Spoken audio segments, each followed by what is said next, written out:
अस्सलामुअलैकुम। आज का हमारा टॉपिक है do while loop. Do while loop में सबसे पहले हम देखेंगे कि डू वाइल लूप हमारे पास क्या होती है। डू वाइल लूप भी हमारे पास लूप की ही एक टाइप है। डू वाइल और वाइल में ज़्यादा डिफरेंस नहीं है, दोनों ऑलमोस्ट एक ही काम करते हैं, बट इनमें एक डिफरेंस है डू वाइल और वाइल लूप में। वाइल लूप में सबसे पहले हमारे पास कंडीशन टेस्ट होती है, देन इसके बाद हमारे पास जो है स्टेटमेंट एग्जीक्यूट करती है। लेकिन डू वाइल लूप में सबसे पहले हमारे पास एक दफ़ा एटलीस्ट एक दफ़ा हमारे पास स्टेटमेंट एग्जीक्यूट करेगी, देन इसके बाद कंडीशन टेस्ट होगी।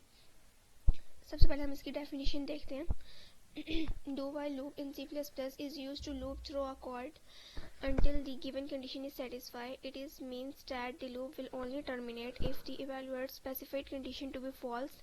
This can comes in handy when you want to run a specific piece of code multiple times.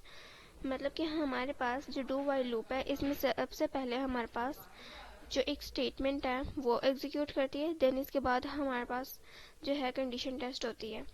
और कंडीशन इसके बाद जब हमारे पास कंडीशन ट्रू होगी तो हमारे पास स्टेटमेंट एग्जीक्यूट करेगी, और अगर हमारे पास कंडीशन फॉल्स हो जाती है तो स्टेटमेंट एग्जीक्यूट नहीं करेगी। बट ये काम तो हमारा वाइल लूप भी करता था, लेकिन डू वाइल लूप में सिर्फ एक डिफरेंस आता है। इनमें ये डिफरेंस है कि वाइल लूप हमारे पास कंडीशन टेस्ट होने के बाद ही स्टेटमेंट एग्जीक्यूट करती थी, लेकिन डू वाइल लूप सबसे पहले एटलीस्ट वन टाइम हमारे पास स्टेटमेंट एग्जीक्यूट करती है। क्योंकि हमारे पास इसमें स्टेटमेंट ऊपर होती है, तो जब हमारे पास जो हमारा कंपाइलर होता है वो कोड को रीड करवाता है, तो सबसे पहले हमारे पास स्टेटमेंट होती है, तो वो एक दफ़ा स्टेटमेंट को एग्जीक्यूट करवा देगा, देन उसके बाद कंडीशन टेस्ट होगी। तो इस तरह से लूप चलती है कि सबसे पहले हमारे पास कंडीशन एग्जीक्यूट करे स्टेटमेंट एग्जीक्यूट करेगी, देन कंडीशन टेस्ट होगी। If condition is true then statement again हमारे पास एग्जीक्यूट करेगी। If condition is false then statement does not execute.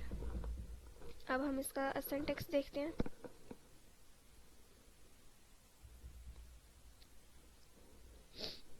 Syntax हमारे पास ऐसा होता है कि सबसे पहले हम डू लिखते हैं इसमें, देन इसके बाद हमारी स्टेटमेंट होती है, और स्टेटमेंट लिखने के बाद increment and decrement, and then इसके बाद हमारे पास वाइल होती है, और वाइल में हम इसकी कंडीशन लिखते हैं।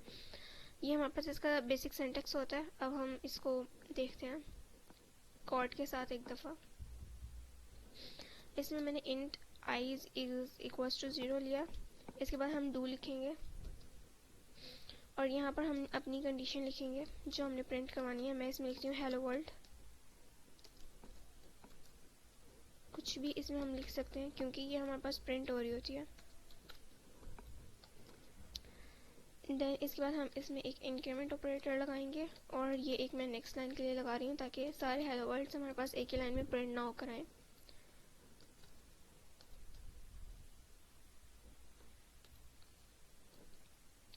देन इसके बाद जब हमारे पास डू की हम क्लॉज कर देंगे ब्रैकेट्स, तो यहाँ पर हम इसके बाहर लिखेंगे वाइल, और यहाँ पर हम कंडीशन लगाएंगे कि i is less than equals to 5 होना चाहिए हमारे पास। अब हम इसको एक दफ़ा एग्जीक्यूट करके देखते हैं।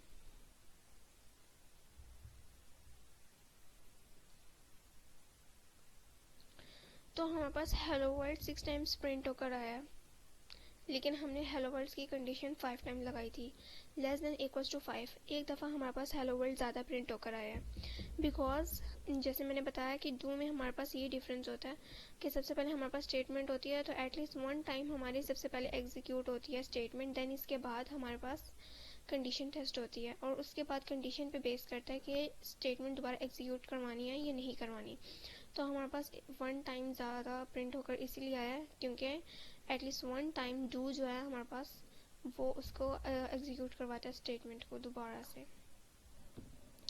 तो ये हमारे पास डू वाइल का कॉन्सेप्ट था। अगर आपको हमारी वीडियो पसंद आई है तो हमारे चैनल को लाइक एंड सब्सक्राइब ज़रूर कीजिएगा। Thank you.